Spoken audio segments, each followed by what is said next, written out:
Bonjour tout le monde, merci d'être venu. Donc aujourd'hui, le cabinet libéral tient une grande retraite sur la crise du logement Trudeau. Drôle, hein?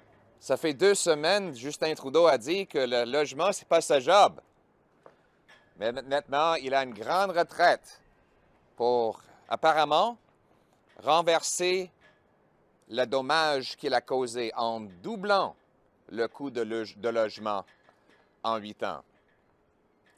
Je vais aider M. Trudeau avec quelques faits par rapport au logement depuis son arrivée au pouvoir.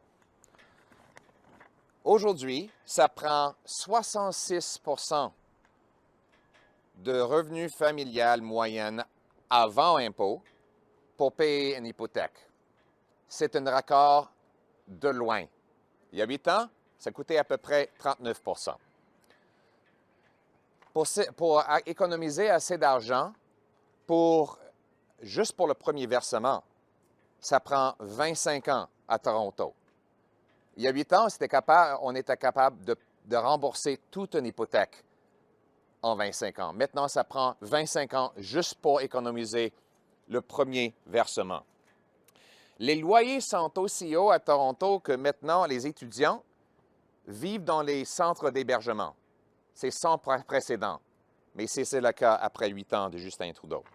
Les couples nouvellement mariés doivent payer 1 000 $ pour une chambre dans une maison rangée qu'ils partagent avec 2 autres couples qui paient eux aussi 1 000 $ pour leur chambre, avec des salles de bain, les cuisines et les autres salons partagés. Ça, c'est le cas pour les nouveaux couples après 8 ans de Justin Trudeau.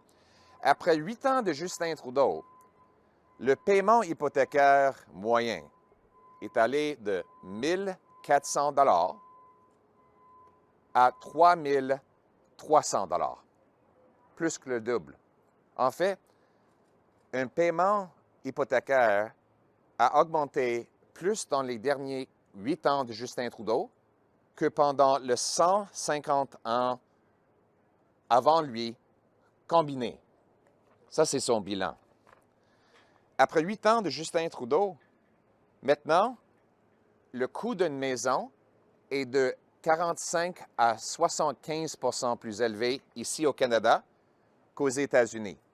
Donc, ce n'est pas un problème mondial, c'est un problème ici au Canada qui existe pour la première fois après 8 ans de Justin Trudeau. Et juste pour montrer que ce n'est pas un problème mondial, Vancouver est maintenant le 3e plus coûteux et Toronto le 10e plus coûteux parmi tous les marchés immobiliers à travers le monde. Plus cher que New York, plus cher que Londres, plus cher que Singapour, une île qui a 2000 plus d'habitants par kilomètre que le Canada, après 8 ans de Justin Trudeau. Après 8 ans de Justin Trudeau, UBS, la banque suisse, dit que Toronto est le marché bulle le plus risqué au monde. Ça n'a même pas été sur la liste il y a 8 ans. Vancouver, c'est le 6e. On sait pourquoi Justin Trudeau ne veut pas dire que le logement est sa job, hein? On voit aussi qu'aujourd'hui, qu'un appartement, une maison avec 2 chambres, ça coûte plus cher qu'un château en Suède. Et qu'est-ce qu'on fait maintenant pour régler le problème? Justin Trudeau a annoncé un programme de 4 milliards de dollars pour accélérer la construction. Intéressant parce que la construction est en chute libre. Selon l'Agence fédérale de logement, la construction tombe cette année de 32 %. Donc, on bâtit moins de maisons. L'année dernière, on a bâti moins de maisons qu'en 1972, il y a 50 ans.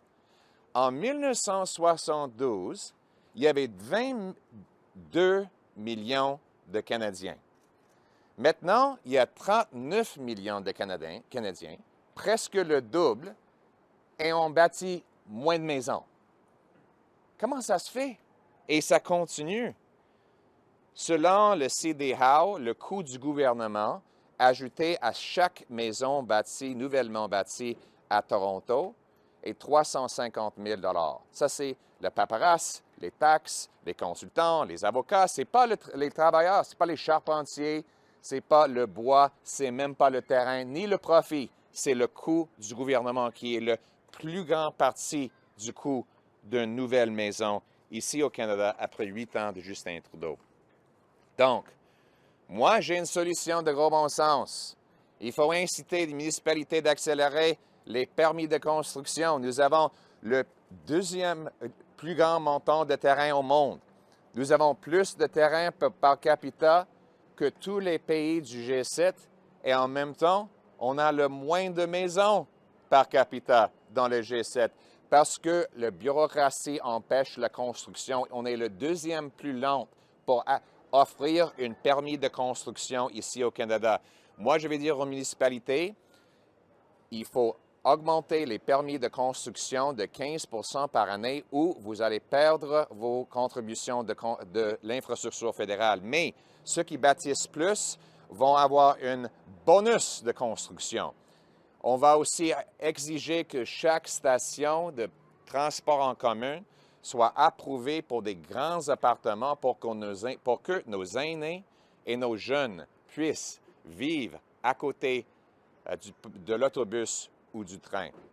Je vais vendre 6 000 édifices du gouvernement fédéral et des milliers d'acres de terrain fédéral encore pour bâtir, bâtir et bâtir pour l'avenir. C'est ça qu'un premier ministre devrait faire. Oui, c'est le job du premier ministre, le logement. Oui, le plus grand agence de logement, c'est fédéral. Le fédéral dépense 89 milliards de dollars sur le logement. Ça, c'est fédéral. On a un ministre de logement. Ça, c'est fédéral. Le politique monétaire et fiscale, c'est fédéral. Les fonds pour l'infrastructure, c'est fédéral encore. Oui, c'est fédéral. Donc, Justin Trudeau, vous avez doublé le coût de logement au Canada. Je vous demande à cette retraite que vous êtes en train de tenir, d'avouer que le logement est votre job et que c'est vous qui êtes le responsable pour avoir doublé le coût de logement. Quel lien faites-vous entre la crise du logement et l'écart qui se creuse dans les sondages entre vous et les libéraux? Mais les Canadiens commencent à reconnaître que Justin Trudeau a doublé le coût de logement. Il a doublé le loyer, doublé les paiements hypothécaires. Il a doublé le premier versement nécessaire pour acheter une nouvelle maison.